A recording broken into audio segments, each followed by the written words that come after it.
पाठशाला YouTube channel में आपका स्वागत है। आज की इस वीडियो में हम देखने वाले हैं साइंस के टॉप मोस्ट 100 क्वेश्चन। इसके पहले भी हम कुछ इंपॉर्टेंट क्वेश्चन कर चुके हैं। यदि आपने उन वीडियो को नहीं देखा है तो आप डिस्क्रिप्शन में दी गई लिंक पर जाकर उस वीडियो को देख सकते हैं। और यदि आप इस चैनल पर नए हैं तो चैनल को सब्सक्राइब करें और बेल आइकन को प्रेस करना ना भूलें, ताकि इसी तरह का वीडियो का नोटिफिकेशन आपको मिल सके। और यदि आपको वीडियो पसंद आए तो वीडियो को लाइक व शेयर ज़रूर करें। चलिए वीडियो स्टार्ट करते हैं। तो सबसे पहला है, मानव मूत्र में उत्सर्जित होता है। तो मानव मूत्र से जो है वह विटामिन सी उत्सर्जित होता है। अगला है कि सबसे छोटी जीवित कोशिका का नाम माइकोप्लाज्मा है। शरीर की सबसे लंबी कोशिका जो है वह तंत्रिका तंत्र होती है। लोहे की कमी से कौन सा रोग? तो लोहे की कमी से एनीमिया रोग होता है। मानव त्वचा का रंग जो है वह मेलानिन के कारण बनता है। रक्त दाब का नियंत्रण कौन करता है? तो यह अधिवृक्क या एड्रिनल ग्रंथि करती है। हीमोग्लोबिन का जो कार्य है वह ऑक्सीजन को ले जाना होता है। बच्चे का लिंग निर्धारित होता है यह पिता के गुणसूत्र XY के द्वारा। अब नेक्स्ट है कि ECG किसकी गतिविधि को नियंत्रित करता है? तो जो ECG है वह हृदय की गतिविधि को नियंत्रित करता है। मानव शरीर में रक्त की अपर्याप्त आपूर्ति को क्या कहते हैं? तो इसे इस्कीमिया कहते हैं। रक्त में प्रतिस्कंदक पदार्थ कौन सा होता है? तो रक्त में प्रतिस्कंदक पदार्थ जो है वह हेपेरिन होता है। रक्त में पाई जाने वाली धातु कौन सी है? तो यह लोहा होती है। कटे हुए सेब का भूरा होने के कारण सेब में उपस्थित क्या होता है? तो सेब में आयोडीन के कारण वह कटे हुआ सेब जो है वह भूरा हो जाता है। अगला क्वेश्चन है कि निम्नलिखित में से विलुप्त जंतु प्रजाति है। डोडो पक्षी की प्रजाति जो है वह विलुप्त है। कायिक जनन पाया जाता है। तो जो कायिक जनन है वह आलू में पाया जाता है। नर और मादा युग्मक के संयोजन को कहते हैं। तो नर और मादा युग्मक के संयोजन को निषेचन कहा जाता है। एक लिंगी पुष्प है। तो एक लिंगी पुष्प मक्का होता है। श्वसन क्रिया में निर्माण होता है। तो श्वसन क्रिया में ऊर्जा का निर्माण होता है। श्वसन में शर्करा का होता है। तो श्वसन में शर्करा का ऑक्सीकरण होता है। आमाशय में भोजन का पाचन किस माध्यम से होता है? आमाशय में भोजन का पाचन अम्लीय माध्यम से होता है। अंडाणु का निषेचन होता है। तो अंडाणु का निषेचन फैलोपियन ट्यूब में होता है। फूल गोभी का खाने योग्य भाग्य है। तो यह पुष्पक्रम है। कोशिका शब्द का निर्माण रॉबर्ट हॉक ने किया था। और कोशिका का आनुवंशिक पदार्थ है यह DNA है। और कोशिका का अध्ययन कहलाता है तो साइटोलॉजी कहलाता है। नेक्स्ट क्वेश्चन है कि एंजाइम होते हैं। तो एंजाइम जो है वह प्रोटीन होते हैं। और डायस्टेज एंजाइम का स्रोत क्या है? तो इसका स्रोत लाल ग्रंथि है।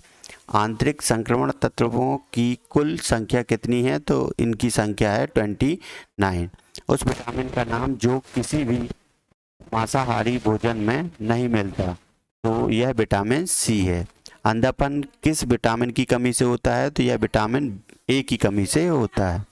कार्बन के दो मुख्य अपरूप हैं, हीरा एवं ग्रेफाइट। अगला क्वेश्चन कि सूर्य में हीलियम की मात्रा कितनी होती है? तो सूर्य में हीलियम की मात्रा 26.5% होती है। सूर्य में अन्य तत्व की मात्रा कितनी होती है? तो सूर्य में अन्य तत्व की मात्रा 2.5% है। सूर्य के केंद्रीय भाग क्या कहलाता है? तो इसे क्रोट कहते हैं। अगला क्वेश्चन कि शरीर की सबसे बड़ी हड्डी होती है फीमर। पृथ्वी पर एक व्यक्ति का वजन अगर 600 न्यूटन है तो उसका वजन चांद पर कितना होगा? तो वह होगा 100। पृथ्वी के वजन का 1/6 भाग होता है। अगला क्वेश्चन है कि सोना का अपेक्षिक घनत्व है। तो सोना का अपेक्षिक घनत्व 19.30 होता है। ठोस कोण की इकाई है। ठोस कोण की इकाई को हम स्टेरेडियन कहते हैं। स्त्रियों की नसबंदी को क्या कहा जाता है? तो इसे ट्यूबेक्टोमी कहा जाता है। अगला है कि भ्रूण के विकास के लिए किस अंग के द्वारा खाद्य की पूर्ति होती है? तो बीजांडसन के द्वारा खाद्य की पूर्ति होती है। पुरुषों की नसबंदी को क्या कहते हैं? तो इसे कहते हैं वैसेक्टोमी। अगला क्वेश्चन है कि RH फैक्टर नाम किससे संबंधित है? तो यह बंदर से संबंधित है। कौन ठोस, तरल एवं गैस तीनों रूपों में बाहर निकलता है? तो अधातु तीनों रूपों में बाहर निकलती है। किसकी कोशिकाओं के द्वारा रक्त में शर्करा या शुगर के स्तर में वृद्धि का पता लगाया जाता है? तो इसका करेक्ट आंसर है अग्नाशय। पवन की गति को मापने वाले का उपकरण जो है वो उसे एनीमोमीटर कहा जाता है। प्रकृति में सबसे सशक्त बल जो है वह नाभिकीय बल होता है। अगला क्वेश्चन है कि मनुष्य के रक्त में श्वेत रक्त रुधिरणाओं की कौन सी किस्म अधिक होती है? तो वह न्यूट्रोफिल्स होती है। मानव शरीर की किन कोशिकाओं में सबसे कम पुनर्योजन शक्ति होती है? तो मस्तिष्क की कोशिकाओं में सबसे कम पुनर्योजन शक्ति होती है। गर्भाशय में विकसित हो रहे भ्रूण को किस संरचना द्वारा पोषण मिलता है? तो प्लेसेंटा द्वारा पोषण मिलता है। वह रुधिर वाहिका कौन सी है जो जिगर को ऑक्सीजनित रुधिर ले जाती है? तो उसे यकृत धमनी कहते हैं। अगला क्वेश्चन है कि कौन सा यह अंग ग्लाइकोजन को ग्लूकोज में बदलता है और रक्त को शुद्ध करता है? तो यह है यकृत। जब मानव हृदय में बाएं निलय का संकुचन होता है तो रक्त किसकी तरफ जाता है? तो रक्त महाधमनी की तरफ जाता है।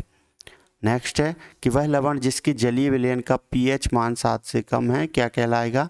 तो उसे अम्लीय लवण कहते हैं और 7 से अधिक होने पर उसे क्षारीय लवण कहते हैं।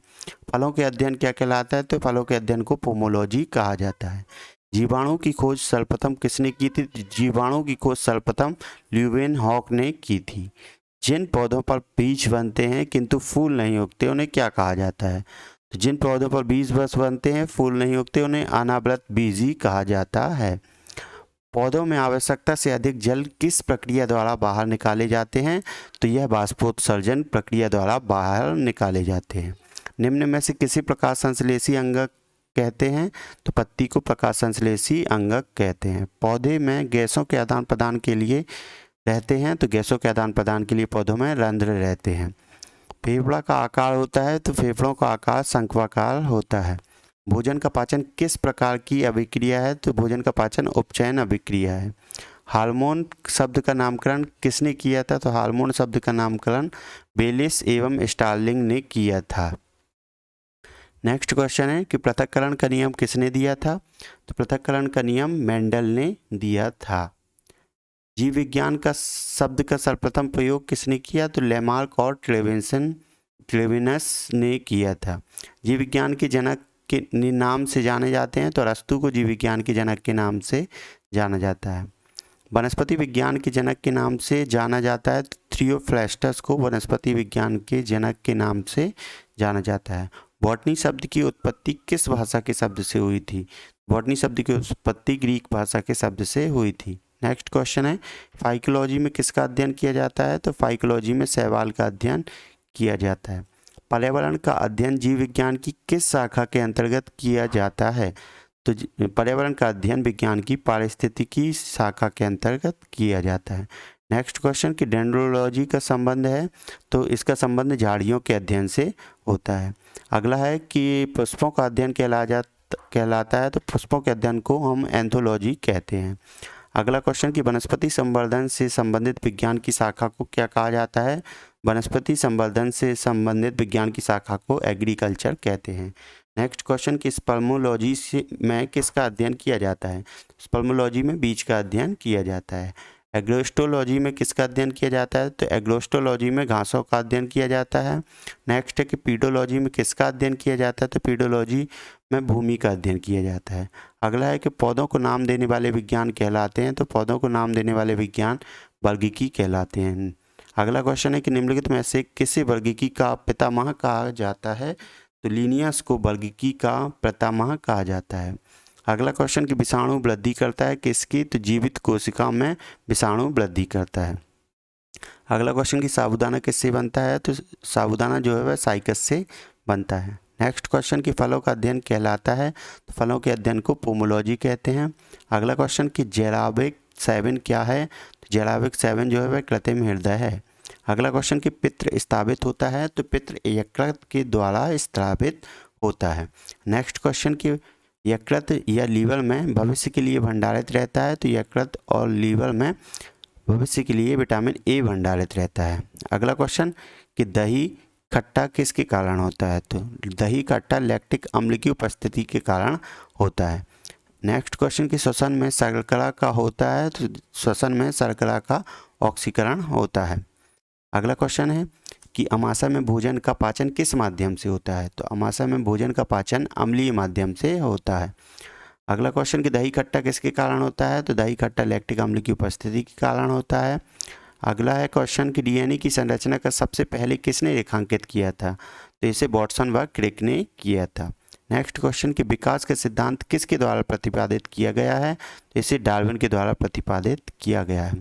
अगला क्वेश्चन है किस विटामिन की कमी के कारण मसूड़ों में रक्त आता है और दांत हिलने लगते हैं, तो यह विटामिन सी की कमी के कारण होता है।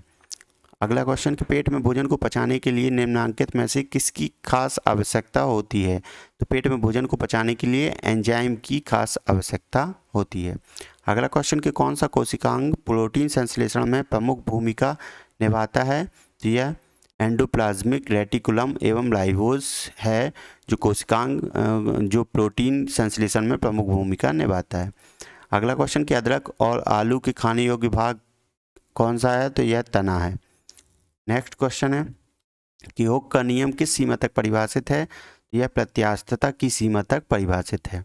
भारी जल में हाइड्रोजन के स्थान पर क्या होता है, तो यह ड्यूटेरियम होता है। अंडाणु का निषेचन होता है, अंडाणु का निषेचन फैलोपियन ट्यूब में होता है। नेक्स्ट क्वेश्चन कि मुख में मंड स्टार्च का सर्कलम में पाचन किसके द्वारा होता है, यह पाचन टाइलिन के द्वारा होता है। नेक्स्ट क्वेश्चन कि अर्धसूत्री विभाजन होता है, यह लिंगी जनन करने वाली कोशिकाओं में होता है। अगला क्वेश्चन है कि मनुष्य की लार में पाए जाने वाला एंजाइम, तो ये होता है एमाइलेज या टाइलिन होता है।